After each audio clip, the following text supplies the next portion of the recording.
रूस ने यूक्रेन पर बेहिसाब बारूद बरसाया है, जिससे अंजाम के तौर पर यूक्रेन कई इलाकों में कमजोर हुआ है।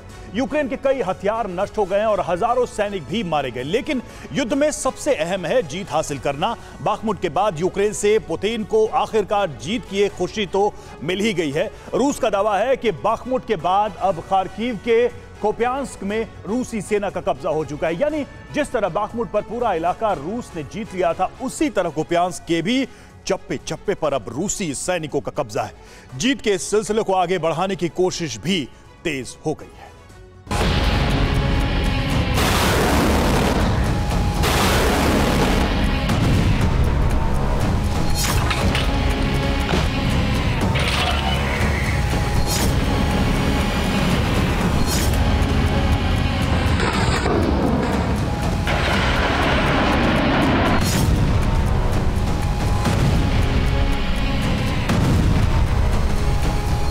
बहुत दिनों बाद वॉर जोन से क्रेमलिन भेजी गई एक खबर ने पुतिन के चेहरे पर मुस्कान ला दी है।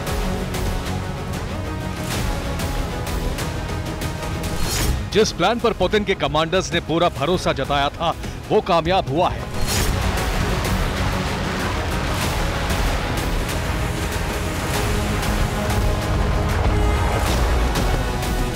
बाखमुत विजय के बाद अब यूक्रेन के कोप्यांस्क पर रूस का पूरी तरह से कब्जा हो चुका है।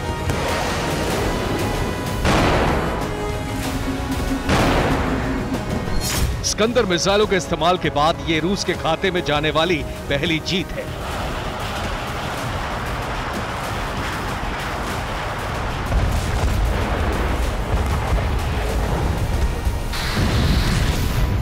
हालांकि यूक्रेन अपनी हार को स्वीकार नहीं कर रहा, लेकिन तमाम रिपोर्ट्स के मुताबिक रूस खार्किव विजय का अभियान शुरू कर चुका है और आगाज कोप्यांस्क से हुआ है।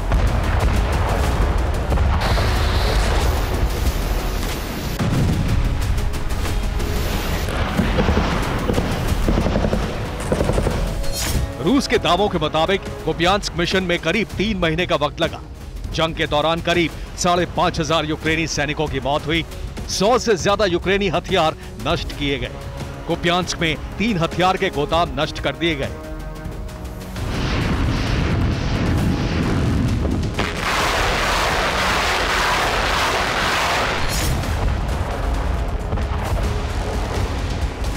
कोप्यांस्क की जीत इतनी आसान नहीं थी, लेकिन रूस ने कोप्यांस्क में भी बाखमुत वाला फॉर्मूला अपनाया।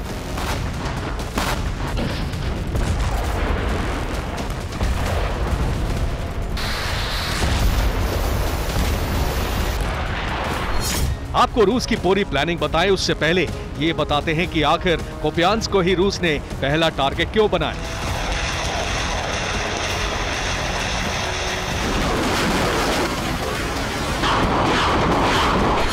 कोप्यांस्क रणनीतिक तौर पर बेहद अहम जगह है। कोप्यांस्क रेल नेटवर्क का सबसे अहम केंद्र है।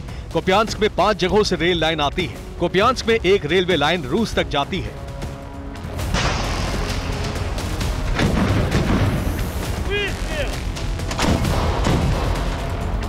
रूस की सेना का दावा है कि कोप्यांस्क पर फाइनल अटैक करने में सिर्फ 3 दिन का वक्त लगा।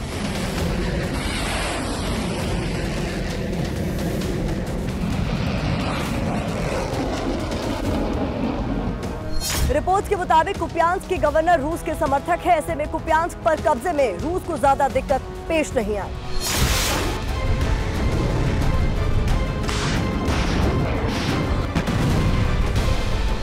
यूक्रेन के सैनिकों ने हार से पहले रूस के मकसद को नाकाम करने के लिए एक रेलवे पुल को उड़ा दिया, ताकि रूस कोप्यांस्क पर कब्जे के बावजूद रेल नेटवर्क का इस्तेमाल न कर सके। 10 सितंबर 2022 को यूक्रेन ने खार्किव में पलटवार किया था। कोप्यांस्क और तमाम शहरों से रूसी सैनिकों को तब लौटना पड़ा था। अब एक बार फिर यूक्रेन कोप्यांस्क को खाली करा रहा है। 37 इलाकों से लोगों को निकालने का काम जारी है।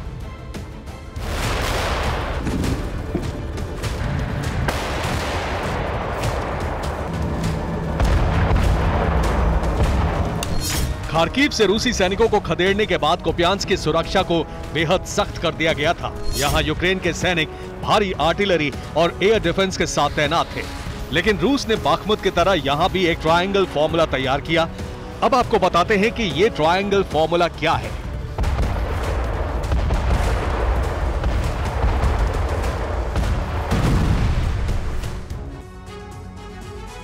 और बाखमुट विजय के लिए वैगनर ग्रुप ने ऑपरेशन मीट ग्राइंडर शुरू किया था, जिसका मतलब था चारों तरफ से घेरकर दुश्मन को खत्म करना। कुपियांस्क में भी ऐसा ही हुआ। कुपियांस्क में यूक्रेनी फौज की भारी तैनाती थी। टैंक, MLRS और एयर डिफेंस जैसे हथियार मौजूद थे। रूस के सैनिकों ने यहां अटैक के पहले इसके 3 तरफ से माइंस का जाल बिछाया। कुपियांस्क की सीमा पर 3 तरफ से माइंस लगा दी गई। 3 तरफ से माइंस से घिरने के बाद चौथी तरफ से रूस के सैनिकों ने हमला शुरू कर दिया। भारी गोलाबारी की गई और यूक्रेन के सैनिकों ने अपनी पोजीशन बदलने की कोशिश की। सामने रूसी फौज थी, इसलिए यूक्रेन की फौज बाकी रास्तों से बाहर निकलने की कोशिश करने लगी, लेकिन वहां माइंस मौजूद थी और माइंस की वजह से यूक्रेन की फौज को भारी नुकसान हुआ। रूस की सेना आगे बढ़ती रही और कुपियांस्क पर रूस का कब्जा हो गया। तो जिस तरह से यह स्थिति बनी है, रूस ने एक पूरी रणनीति के तहत कुपियांस्क पर हमला किया, 3 तरफ से माइंस से घेराव किया और सामने से सीधे यूक्रेन की सेना पर अटैक किया।